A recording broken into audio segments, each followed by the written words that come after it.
안녕하세요. 오늘은 한진준 목사님의 설교 예수님처럼 삽시다. 이 자료들을 중심으로 그리스도인의 삶에서 사랑이 어떤 의미인지 그 본질을 좀 깊이 이야기 나눠보겠습니다. 단순히 내용을 요약하기보다는요. 이 설교가 우리 삶에 던지는 그 핵심 원리들을 같이 탐구해 보려고 합니다. 네, 이 자료들을 보면 정말 그리스도인의 삶에서 그 사랑이라는 게 왜 그렇게 중심이 되는지 여러 각도에서 보여주는 것 같아요. 특히 아멘의 의미부터 다시 생각해보게 하는데요. 이게 그냥 동의합니다. 이걸 넘어서는 거죠. 아, 그냥 동의가 아니라요? 네, 하나님의 말씀을 내 삶에서 이루겠다. 이런 적극적인 의지, 또 약속으로 보는 겁니다. 심지어 찬양도 이런 아멘의 연장선으로 보고요. 이 관점이 설교 전체를 이해하는 데 상당히 중요해요. 그렇군요. 아멘을 삶으로 이어주는 통로다. 상당히 인상적이네요. 그럼 설교에서 말하는 예수님처럼 산다는 것, 이게 구체적으로 뭘 의미할까요? 네, 그 핵심은요. 교회를 얼마나 오래 다녔냐, 이게 아니라는 거예요. 그보다는 얼마나 하나님 앞에서 말씀대로 믿고 행하느냐, 바로 이 점을 강조합니다. 아, 연수가 아니라 깊이군요. 맞습니다. 그러니까 뭐 감정이나 주변 상황에 흔들리는 게 아니라 말씀을 기준으로 삼고 꾸준히 따라가는 삶, 네, 그런 순종을 말하는 거죠. 단순히 오래 믿는 거랑 정말 깊이 믿는 거랑은 다르다는 말씀이시네요. 그렇죠. 그리스도인을 정의할 때 예수님을 따르고 닮아가는 사람, 이렇게 보면서 그 성장의 핵심 동력이 바로 사랑 안에서 자라나는 것이라고 말합니다. 에베소서 4장 15절을 근거로 들고 있죠. 왜냐하면 하나님 자체가 사랑이시고 또 예수님의 성품 역시 사랑이기 때문이라는 설명이에요. 아, 성장의 동력이 사랑이다. 네.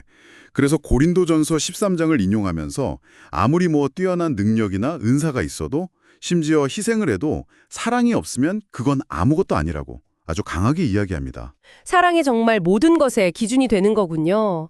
아, 그러고 보니 마리아가 그 비싼 향이 옥합 있잖아요. 네네, 그 이야기. 그걸 깨트려서 예수님께 부은 이야기도 나오던데 이건 어떻게 연결될까요? 그 당시엔 정말 큰 돈이었을 텐데요. 맞아요. 그게 바로 사랑의 비계산적인 속성을 아주 잘 보여주는 예시로 제시됩니다. 마리아의 행동은 정말 순수한 사랑에서 나온 아낌없는 헌신이었죠.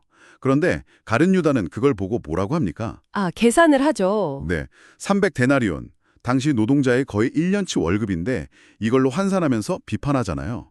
바로 여기서 사랑은 어떤 경제 논리나 계산을 초월한다는 메시지를 읽을 수 있는 거죠. 계산을 넘어선 헌신. 와, 정말 극명한 대비네요. 설교에서는 또 사랑 안에서 참된 것을 하는 것, 그러니까 정직함, 진실함, 이것도 중요하다고 하던데요. 네, 맞습니다. 사랑과 진실함은 뭐랄까 동전의 양면 같은 거라고 보는 거예요. 특히 이 부분이 그리스도인의 브랜드 가치라는 표현하고 연결되는 게 흥미로워요. 브랜드 가치요? 네, 신앙이에요? 네, 좀 독특하죠. 예를 들어 삼성이란 기업이 신뢰도나 평판 같은 브랜드 가치를 쌓는 것처럼 그리스도인이라는 이름 자체가 세상 속에서 신뢰와 진실성의 가치를 회복해야 한다는 거예요. 그 회복이 바로 하나님께 영광을 돌리는 길이라고 설명하고요. 와, 신앙을 브랜드 가치에 비유하다니 좀 신선하기도 하고 오늘날 우리가 세상에 어떻게 비춰지는지 돌아보게 만드는 것 같습니다. 그럼 하나님의 계산법이라는 표현도 비슷한 맥락일까요? 네, 그렇다고 볼 수 있습니다. 세상이 보는 기준하고 하나님의 기준은 다르다는 걸 설명하는 거죠. 세상은 보통 외형적인 것, 교인 수라든지 재정 규모 이런 걸 보잖아요. 그렇죠. 아무래도 눈에 보이는 게 중요하니까요. 그런데 하나님은 그게 아니라 공동체 안에 사랑이 얼마나 충만한가, 이 내적인 질을 더 중요하게 보신다는 겁니다. 그래서 사랑으로 뭉친 소수가 형식만 갖춘 수천만 명보다 훨씬 낫다. 이런 비유도 들고요. 양보다는 질, 겉모습보다는 내면의 사랑과 믿음, 이게 중요하다는 걸 강조하는 거죠. 결국 핵심은 내면의 진실성 그리고 사랑이군요. 공동체 안에서의 관계는 또 어떻게 이야기하나요? 아, 그것도 에베소서의 각 마디라는 표현을 빌려서 설명하는데요. 교회 공동체, 그러니까 목회자, 중직자, 성도들, 이 모든 구성원들이 서로 이렇게 유기적으로 연결되어 있다는 거예요. 서로 연결돼서 영향을 주고받는다. 네, 맞아요.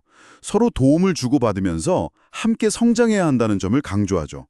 마치 우리 몸의 여러 지체들이 서로 연결돼서 움직이는 것처럼요. 그래서 한 사람 한 사람의 건강한 신앙과 역할이 공동체 전체의 성숙에 아주 필수적이라는 이야기입니다. 각자의 자리에서 사랑으로 서로를 세워주는 것, 그게 중요하다고요. 들어보니까 오늘 쭉 살펴본 내용들이 결국 하나의 지점을 향하는 것 같네요. 예수님처럼 사는 삶이란 결국 사랑을 삶의 모든 영역에서 실제로 행하는 것이다. 이렇게 모아지네요. 말씀에 아멘으로 반응하는 것부터 또 진실하게 행동하는 것, 공동체 안에서 서로 사랑으로 연결되는 것까지 전부 그 중심에는 사랑이 있군요. 정확합니다. 그리고 그 사랑이 뭐 엄청나게 거창하거나 특별해야만 하는 건 아니라고 말해요. 아주 일상적인 거요. 작은 말 한마디, 어쩌면 사소한 생각 하나부터 사랑을 실천할 수 있다는 거죠. 작은 것부터요. 네.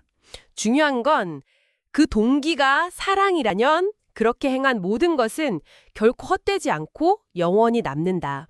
그리고 하나님께서 그걸 다 기억하신다는 믿음. 이게 핵심입니다. 당신의 삶 속에서 이 사랑을 어떻게 좀 더 구체적으로 실천하고 표현해 볼 수 있을지 잠시 고민해 보는 시간을 가지셔도 좋겠습니다. 마지막으로 아까 나왔던 그 표현, 그리스도인의 브랜드 가치, 이 개념을 다시 한번 생각해 보시죠.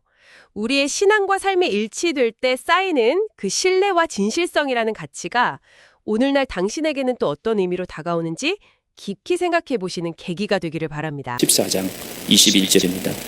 나의 계명을 지키는 자라야 나를 사랑하는 자니 나를 사랑하는 자는 내 아버지께 사랑을 받을 것이요 나도 그를 사랑하여 그에게 나를 나타내리라. 사랑하는 자에게 주님이 나타난다고 말씀합니다. 여러분들이 엉뚱한 것 하는데 하나님 주님이 나타나는 것이 아니라 사랑하는 모든 삶의 현장에 주님이 함께 하신다고 약속하고 있습니다. 하나님의 새 계명은 사랑하는 것입니다. 엉뚱한 것이 아닙니다. 서로 사랑하십니다. 그 사랑할 때에 주님의 영광이 나타나고 우리 교회를 주님이 품어주시고 여러분의 삶을 품어주시고 여러분의 최고의 브랜드로 가치 있는 인생으로 바꾸어 주실 줄을 믿습니다. 여러분 한 해 동안 눈물 흘렸습니까?